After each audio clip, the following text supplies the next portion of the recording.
message is for someone out there. Look, you woke up today.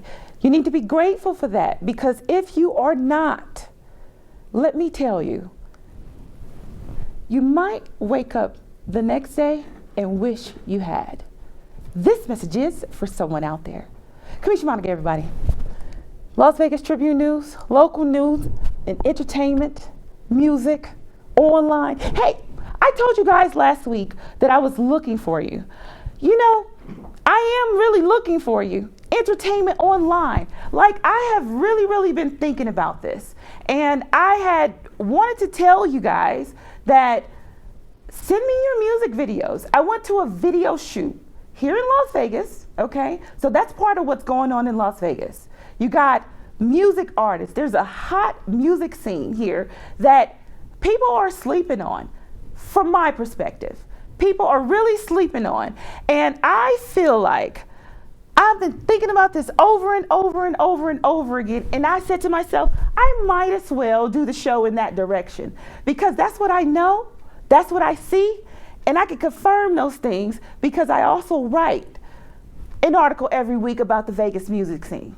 So I'm inviting you guys. Now, next week, I mean, I heard once that nobody likes cold Vegas, but I tell you, it's beautiful here when it is cold on the Strip at night.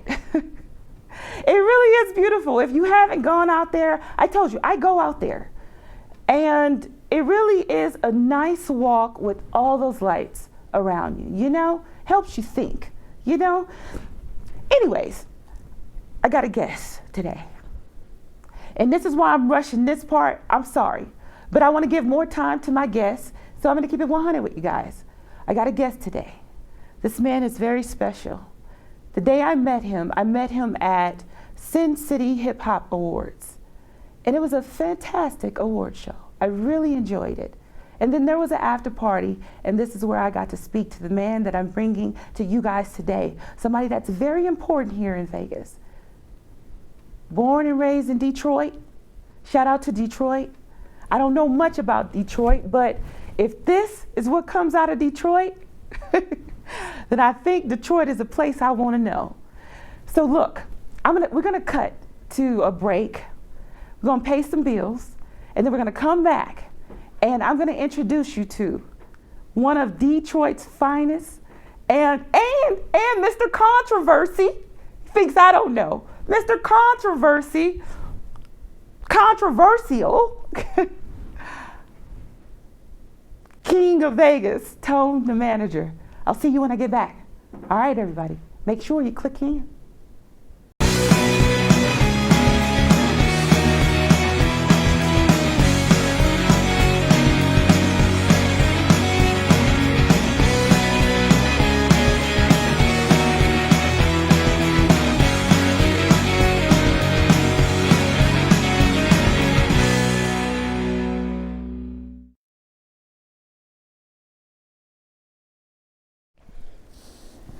Welcome to the Las Vegas Tribune News, a local news in music and entertainment. Everybody, before I left, and now that I'm back, I have someone here. I told you about him before the break. Now I'm telling you about him again. I got someone here that's running this town and painting it. What color? What color you painting it? I'm gonna paint it green. Okay, he's painting this town green, and I'm sure he's making lots of it by the looks of that damn watch. Yeah, a little something. This is Tone the manager, everybody. What's up, everybody? Mr. How y'all doing? City Hip Hop Awards himself. Hey, how y'all doing today? What's up, Las Vegas? Hey, well, you're talking to the rest of the world, so too. Well, the whole world, how y'all doing? How y'all been? All right, everybody. Yep. I'm here. He's here. Thank you for having me. And I'm glad he's here. I'm glad you're here because let me be transparent. I met him at Sin City Hip Hop Awards. Yes. This was an award show. Now, I wasn't clear. Was it just for local artists, or it was from artists from everywhere? No, it's for Sin City, Las Vegas only. Las Vegas artists. Yes. Okay, so yep. Las Vegas artists filled the room. I wasn't confused. I wasn't for sure, you know? So asking that question today, I met him, and this award show was live. It was hot. And I was like, why hadn't I known about this before? Because you had put that event on previously, right? Yes, we actually promoted it 9 months before. So it's been out, running through the circuits, through the media circuits and stuff like that. I knew it was a pressure type building event where it takes time to build it up. So yeah, this was our second annual, and we're actually getting ready for the third annual. The venue's already booked and everything. So January 1st, we'll kick off all the next stages of promotions to be going up. But yeah, we wanted to, my company, my team, we wanted to give back to the city, to all the hardworking artists, people that put so much work into this music and entertainment stuff. So I just feel like it was only due, and from a business perspective, to be able to compete with other cities. Las Vegas competes with so many other cities within itself. And when I go to Atlanta, they got hip hop awards. Oh, do they? Yeah, they got the Atlanta hip hop awards. We go to LA, they got the hip hop awards. When you go to New York, they got the hip hop awards. Why we ain't got one? And this is the entertainment capital of the world. So I just felt like it was my job to do that. That's just one entity though. But yeah, it's a great, successful event, and we're getting ready for 2023. Now, that takes me into why he's so important. Because in this town, he is a management company. And that's that type of company, the type of company you have with all the services you have. I read like video production, I read trademarks, I read so many different avenues from where your company comes from. I thought, wow, this is somebody that people need to know. And that's my truth. Right? Yeah. So bringing you here, I'm bringing you here to give them a perspective on the management perspective on what you do and how that operates within the business realm in Las Vegas.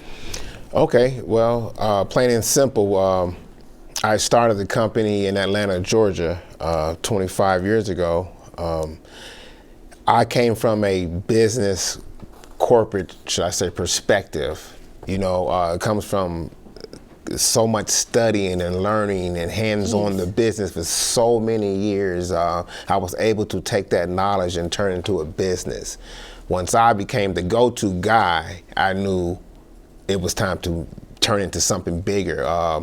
So basically just kind of... How hard was that? It's very hard. It was the passion and the love for the music industry, and also for the love of music, hip hop. So it had taken me over about when I was 3 years old. I was already captivated. So as I got older, growing up in Detroit, Michigan, I was there. I saw it all. I saw Motown. A lot of our friends and family were part of the Temptations, stuff like that. So I was able to see so much growing up in Michigan, and everything was fast-paced. At the same time, I knew I was going to be somebody. I had You knew you was going to be somebody? I was breakdancing. What age did you know? 10 years old, I knew I was going to be in the music industry. I had, Really? when I was 8 years old, I had 800 cassette tapes at the age of 8 years old. 800 cassette tapes in the 8-track case boxes. I would have them in my closet. My mama would be like, why you keep buying all these cassette tapes? Yeah. So, you know, after Run DMC came out, I was sold. It was over. Sold. It was over. You knew it. Yeah, because I was there before hip hop. So we had jazz, funk, soul, and then pop was coming in. You know, rock and roll was there as well, but all these other genres were starting to fade to a certain degree, and hip hop came in the late 70s, and so it was just a wake-up call for me. So I just turned it into a business. You turned it into a business. What about this business do you love? It's the first and only diversified entertainment service corporation, period, especially on the West Coast. We specialize in artist management, development. I've been managing big rap groups for over 20 years. 20 years? Actors, actresses. How hard is that as a job? It's very difficult, especially maintaining Really? so many of them at one time, and everybody is different. You got to have a skill set, a mind frame to be able to understand the business. It's like babysitting, a whole bunch of people just babysitting. Tell me about it. When you're responsible and they depend on you, you know what I'm saying? In the same sense, this is what you do. They're dependent on you. In the same times, I depend on the artist as well. You know, so we develop them. Okay. and get them where they need to Artist be. development? Yes, that's what So I is that started. That's still how a I thing in started. the industry? Yeah, it ain't never going nowhere. That's Really? It's just like management. You can call it what you want to. It still all goes back to management. All this stuff is a 360 degrees. Handling bookings, events, studio time, paperwork, promotions, marketing, advertise, all this stuff still goes back to management. Whether you're doing managing business or artists or music, you still have some of the same aspects. And this is what you love. Yeah, I've been doing it all my life. I just felt like I didn't think nobody should be paying me. I felt like I should be doing the paying. Because you loved it that much. Yeah, I loved it so much because I gave most of my life to hip hop. Why? Besides your love, 800 cassette tapes. I got to say that's when probably, I was a kid. I got to say that's like your true love. You know, yeah, like it's my true love. With all those cassette tapes. You know what I'm saying? But besides that, Tone the manager, Tone the man. Where does that stem from? You know, that's rooted in Detroit, but the grow up about it. So the grow up about it. Actually, like I say, I started the company in Atlanta, Georgia. I had prior was working with other businesses. I was the company, so I ended up leaving those companies. I was setting up all the businesses. You know, you gotta remember, I went from Detroit to Atlanta like every day. This was my job every day. Driving from Detroit, Cincinnati to Atlanta every day, every other day. Oh my! So the East Coast, I had burnt it out. I knew everybody in that. I knew everybody on the East Coast. Once I moved to Atlanta, I had already did so many things in Detroit with D12, BG, Eminem. No, D12? Yeah, those are my brothers, man. Yeah. D12. Yeah, we Proof, came up. right? Yeah, Proof, D12, yeah, Conniver, Con Artists, all of them. Sweetie McVeigh, those are my brothers. Working with all those cats in Detroit, Mr. Cheeks. I did a movie with Mr. Cheeks way back in the 90s, and it's crazy, I forgot about it, but I started in Detroit, Michigan, and ended up moving to Atlanta, Georgia, and once I left that company, I was like, I gotta have a company that's me. I haven't even started my record label yet. I'm in College Park. I'm in Stone Mountain, living in a 1-bedroom apartment. No. Fresh in Atlanta, Georgia. Been there maybe 30 days in Atlanta, Georgia. I got hired as a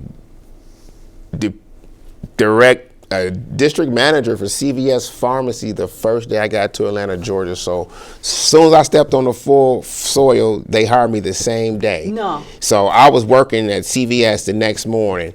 When I just got off the plane, changed clothes, the next morning I had a job. So I took that job and I ended up meeting this lady who owned all these houses in Decatur, Georgia, and she gave me a house, y'all. And I lived in this big old house by myself next to a church. The street was my last name. It was called Chappelle.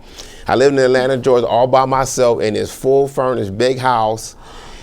Driveway go all the way to the backyard, next to a church. I was the only house there, fully furnished, and she gave it to me, and I only had to pay her. It was $250 a month because I was new to Atlanta, Georgia.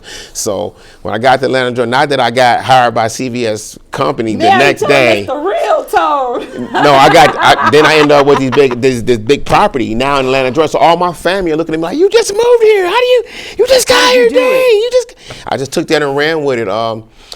I would close up the department stores, and once I leave CVS Pharmacy, I would go get dressed and I would go hit the club scene. So I ended up running a lot of nightclubs in Atlanta after that. I started running nightclubs in Atlanta, Georgia. I started managing, it was my first time I started managing big heavyweight artists. I ended up picking up Hollywood Hef, shout out to Hollywood Hef in the ATL. Wow. He's my first major artist. Then I picked up Lil Zane. Lil Zane? No. Yeah, that was me. Lil Zane, Archie. I remember Archie? We ready? Yeah. Yeah, we did the album covers for that as well, way back in 1999. Bubba Sparks. Started managing Bubba Sparks. Yeah, Bubba Sparks. I did a lot of JT Money. 69 Boys, of course. What? Tag team? Whoa. 69 Boys, okay, Whoop That Is. Those guys, wow. I can go on. BG, of course, BG. And then Compton's Most Wanted. I'm on the West Coast. I've been the Dub Shacks manager. I've been the Dub Shacks manager for a long time, so I've been doing this a long time. This is nothing new. A lot of people are just getting it. Once I got to Vegas, it was like, it was new to them, but shit, I was already doing this 15 years before I got to Vegas. I ended up starting a record label because that was next for me, because I was always on the music side. I never wanted to be a rapper and stuff like that, but wait, no, you're not gonna do that to me right now, because I never listened wanted to to be your an music artist. this morning. Never wanted to be an artist, but I listened to your music this morning. Well, yes. you know, getting dressed and stuff. I was like listening to it. Hot, ain't it? I like. You got All something my called music. Real OG. Yeah. You did Only one, OGs. You did one. Only OGs. General Motors. General Motors, yeah. That's that slapper. You know, I was millions to billions. Millions and billions. You know, I was listening to your music that's this right. morning. Don't play with me, y'all. Yeah, that's my latest. Correct. One of my latest albums, Joy Rovette. That's album number 47. We released from the album. That is my 14th full studio album. That was part 1. Then we got Joy Rovette part 2, and I also released the Best of Grind Out Records Volume 2 this year. So I have 3 projects in the streets right now. We currently working on new artists as well. I read that you produced over. You executive produced on. I felt like the number was so big. Like, was it like 50 albums, or was it less? 48. We're at 48 now. We'll be at 50. Read that. Yeah. I read that. Yeah, I own those albums. I pay for everything. Wow. Everything, all the way down to the beats, to the studio, Yeah. to the paperwork, all the copyrights, to the patents, it's on your to everything. ToneTheManager.com. You put it on there. I own all that so stuff. I went to go see. Okay. Yeah. Yeah. I went to go see Tone the Manager because I saw Diversity. Diverse Entertainment I and saw Management. that one, and then I saw. ToneTheManager.com. Yeah, well, I have 2 websites. Yeah. Yeah. So I was like looking at your accolades for music. Yeah, I've been in the game a long time. There's a lot of artists that I have executive produced for. A lot of artists back on the East Coast, I have released their music worldwide. And we're at 48 albums now. Jesus. 49 is just sitting there. We haven't released it yet. It's called Big Boy Shit. Uh-oh. I don't know if I can cuss on here. That's the intro. Can I cuss in here? Yeah, that's the intro right I know there. if He I said can that big boy. This is what's going on. Yeah, he said it's okay. It's okay, John? Yeah. All right. No, look. Yeah. Big Boy, when is it coming? We're going to schedule release for the summer. I had just put the album on hold for a year because the other albums are still selling so much. I didn't want to. The plan was to have it out this summer, but we've just been so busy, extremely busy. I didn't feel it was a big rush, so we decided to release it a year later. So it'll be coming out this summer, 2023. Oh man, that's we got some hot music for the summer. Oh yeah, it's blazing up the Las charts. Vegas. Yeah, catch me on tour. I'll be performing a few of the new songs. They're not released yet, but I'll be performing a few. I love it. I love what you stand for. Yeah. I love who you are. I love how you operate. I love how you came to this interview and you did this with me. I want to thank you for that. Mm-hmm. Also, I want to thank you just for being successful at what you do and loving what you do. It's oftentimes hard for people to do what they love, but once you find it, you go for it, and I really appreciate that people out there, first of all, tell people out there if they want to get to a point to where you are because you worked your butt off, if they want, how do they do it? You have to have a vision first. You gotta be able to see it and just know that it's not going to be easy. I started early. I've been in it all my life, but there was a point in time when I had to get serious. You can't call you a boss not doing boss things. You see what I'm saying? So if you're going to be that man and do it good. So I understood it, but see, I was studying the entertainment business aspects as a little boy. I was learning the record labels, the corporation, how they work. That's how I ended up got into management and working for Sony Music Group, studying hip hop for so long and knowing everything about hip hop. I can tell you about any artist, any time the album came out, what label it was released, who produced it, who did this song, who did the feature, where it was recorded at. That's how heavy this is for me. How you feel about the new artists out? This new genre. The new genre of hip hop. I feel like hip hop is fading away. It's not as hip hop. It's more. It's kind of watered down. I'm saying it's I just call it what I see. Hip hop is not the love hip hop I'm used to seeing and feeling. I think we may be able to turn this around if all the heavyweights in the industry start speaking up and coming together to a certain degree, because the hip hop is just trash. It's a lot of trash. Doesn't all things get to a point to where they expand cross-cultural Yes, but we got to have an boundaries, understanding our of what? culture. We can't be, we're hurting our culture By doing as what? we go forward. The killing in our music. Oh, yeah. Oh, wow. What I'm saying is, there was a time when it wasn't that. You see what I'm saying? It wasn't that. It got to the point where it's like, this all we can talk about now. I hold the labels responsible. I don't hold the artists responsible, because I know what it's like not having nothing, trying to get on and get out and not having no money.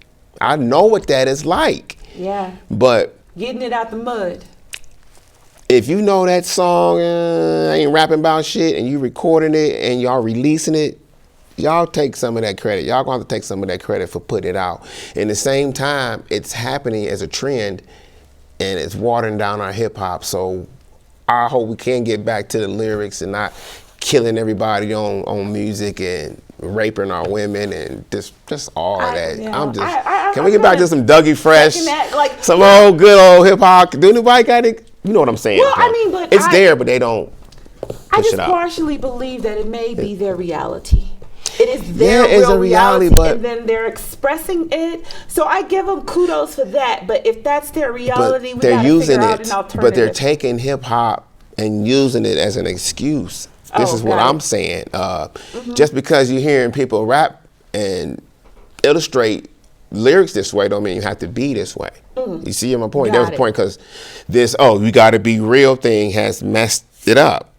I know a lot of guys who can rap about kids and stuff, but they real people. You know what I'm saying? Yeah. So there shouldn't be a standard on realness in our music, because when you put that realness on it, you start to see all the bull crap. And so he's like, well, that ain't real. That ain't real. You talking about killing him and killing everybody. All you doing is talk about guns. So that's not a level of realness. A level of realness in the music is speaking on real things and rhyming. That is real things. Two of them. I got two brothers that was what murdered. I'm saying, murdered. Two of them. Everybody. Two of them. That is. And let me tell you something. It's bad. Hip hop is bad.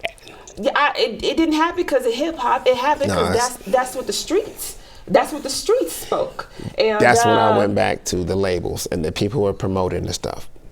That's what I'm trying to say.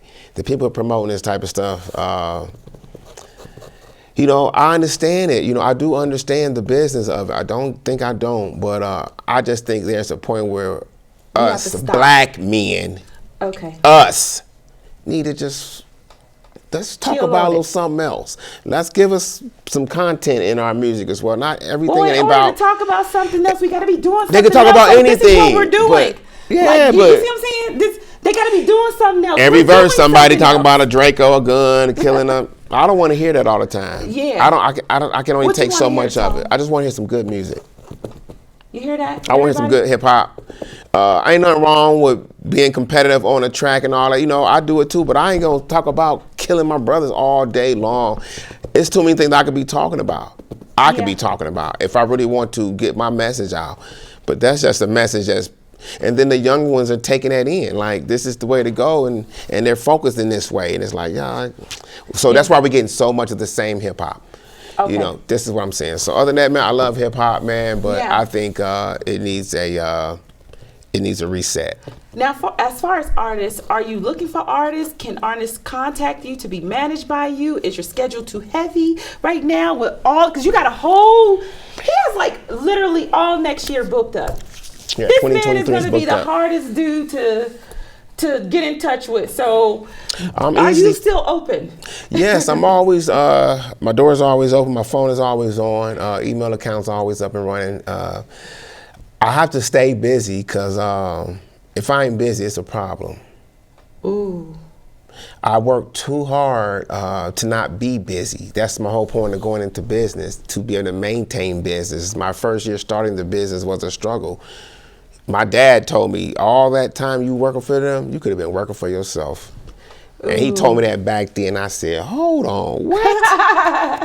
And I watched my dad, big successful businessman as well, and he always gave us those incentives. So I took that as I knew I wasn't gonna work for nobody long. When I got out of the military, came home, that was it for me. I went full speed. What branch? Navy.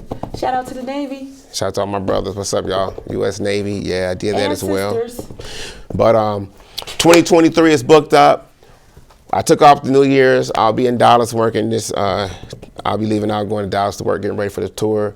We have Valentine's weekend, the Anita Baker Tribute Part 3 All-White Affair coming to you at the Urban Lounge. Oh. Next we have coming up. Something going on in Vegas. The 2023 Grind It Out Comedy Tour. We are on tour. We are in Detroit, Dayton, Ohio, Atlanta, Louisiana, Dallas, LA, and back in Vegas. So that's a whole Coming tour to right Vegas. there. That's just one event. That's just one event. And where can they find you, Tony? Google me. You guys can find me. Just Google me and you can find me. I'm not that hard to find. ToneTheManager.com, DeemsLV.com.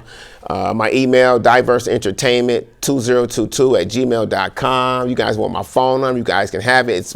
It's on every platform, Okay. 702-936-0894. We don't play no games. I'm the CEO of Diverse Entertainment Management. I also own Grind It Out Records and a few other businesses. But other than that, man, y'all, let's get it. 2023, live your life. Let's get bigger and let's get better. I love it. Tone the Manager. I'm going to give you a round of applause. Mr.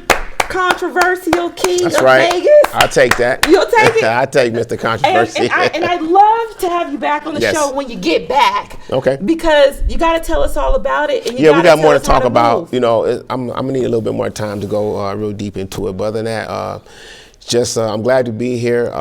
Anytime you want me to come, just let me know. Give me a call. I'll pull up. Yeah. Have it set up for me. You know, I don't mind giving you guys that noise. You know what I'm saying? Absolutely. People need to hear it. And that's another thing. A lot of people don't know my story. They just think I just popped up out of here 20 years ago and just doing all this stuff. I've been doing this. Yeah. When these guys were in elementary catching the yellow bus, We gonna- I was Tony, already we gonna booking save that for the tours. next- Mr. King of Vegas. I was already booking tours. What? I was already hanging out. I used to sit with T. I I used to be in the barbershops with T.I. and Bankhead way back in the days when him and Tiny first got together. Wow. I got plenty of stories to tell Plenty you. of I can stories? tell you the story. Snoop Dogg and Dogg Pound came to Detroit downtown and it went down. Oh, no. So I got the story because I was there. I got the stories. Wait, we're going to save that one. I was on the set Make sure you click with in. Sierra. Make sure you click. I was on the set with Sierra and Hey, everybody. That's I got plenty it. of stories to tell, That's all. man. Until we made it in. I'll see you next catch up week. with y'all. Deuces. Like y'all, Las Vegas. Make sure you click in.